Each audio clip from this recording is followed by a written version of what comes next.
மின்தடை அப்படின்றது முந்தைய ஆட்சியோட அவலத்தோட தொடர்ச்சி. அதை சரி பண்ணுறதுக்கு இவங்க முயற்சி பண்ணணும்.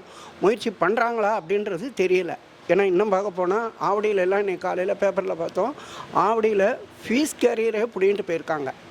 அது உண்மையிலேயே களவு போயிருக்கா, இல்லை திட்டம் போட்டு பண்ணியிருக்காங்களா, இது எந்த வகையில் கரெக்டாக போயிருக்கு அப்படின்றது கரெக்டாக தெரியல.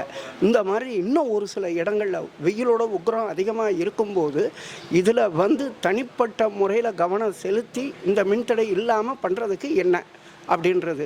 அதே நேரத்தில் சப்போஸ் கரண்ட் பத்தலையா, மத்திய தொகுப்பிலிருந்து கொண்டு கொடுக்கறதுக்கு மத்திய அரசாங்கத்தை அனுசரித்து போகிற விஷயம் நடக்கணும். அது இங்கே நடக்குதா அப்படின்றது கொஞ்சம் சந்தேகத்துக்குரிய விஷயமா இருக்குது. ஏன்னா அவங்க இப்போ தான் ரூலிங்க்கு வந்திருக்காங்க.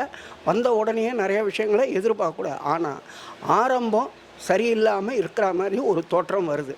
அதை சரி பண்ணிக்கிட்டாங்கன்னா பாராட்டலாம். 1 மாதம் ஆகுது, கஜானா காலி அப்படின்ட்டு வெளியறிக்கை விடுறாங்க. அங்கே கஜானா காலியாக என்னன்றது நம்மளுக்கு தெரியாது. ஆனால் கஜானா எப்படி இருக்குன்றது ஒரு ரூலிங்க்கு வரக்கூடிய அளவில் கெப்பாசிட்டி உள்ளவங்க இவ்வளோ பெரிய ஒரு இதை கொடுத்துருக்கக்கூடாது. கொடுத்தாங்க. அதையும் முடிஞ்ச வரைக்கும் கரெக்டாக பண்ணுறதுக்கு என்ன வழி அப்படிங்கிறத ஆராயணும். எல்லாத்துக்கும் அதாவது முக்கியமான தேவையில்லாத செலவினங்களை குறைச்சி ஓரளவுக்கு அந்த ஏழைகளுக்கு வர்ற மாதிரி ஒரு சில விஷயங்களை இவங்க இது பண்ணலாம். கரண்ட்டு தட்டுப்பாடு அப்படின்றது இதனால், கரண்ட்டு தட்டுப்பாடுனால மக்கள் புழுக்கத்தில் தூக்கம் இல்லாமல் வேலைக்கு போக முடியாமல் தவிக்கிறது மட்டும் இல்லை. இந்த மாதிரியான ஒரு கிராமங்களில் டேங்குக்கு தண்ணி ஏற்றலை, காலையில் தண்ணியை வரலாம், கரண்ட் இல்லை அப்படிங்கிறாங்க. இது ஒரு முக்கியமான உயிர்நாடியான பிரச்சனை.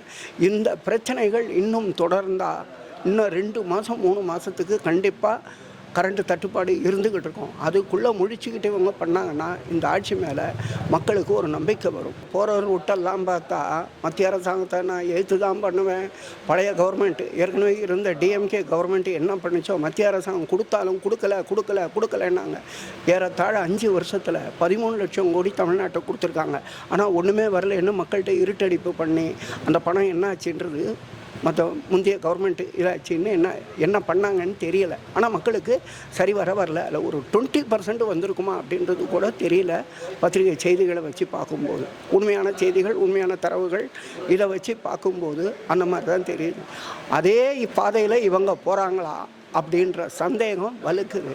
மத்திய அரசாங்கத்தை கேட்டு வாங்கின பணத்தை மத்திய அரசாங்கம் கொடுத்துருக்குன்னு சொல்லி மக்களுக்கு பயன்படுத்த பார்த்தாங்கன்னா தமிழ்நாடு வளர்ச்சி பாதையில் போகும். இந்த அரசாங்கத்து மேலே மக்களுக்கு வந்த நம்பிக்கை நிலைக்கும். அப்படி இல்லைன்னா இந்த அரசாங்கம் நிச்சயமாக மக்கள் தூக்கி எறிஞ்சிருவாங்க. அது நிச்சயம், மாற்றம் கிடையாது.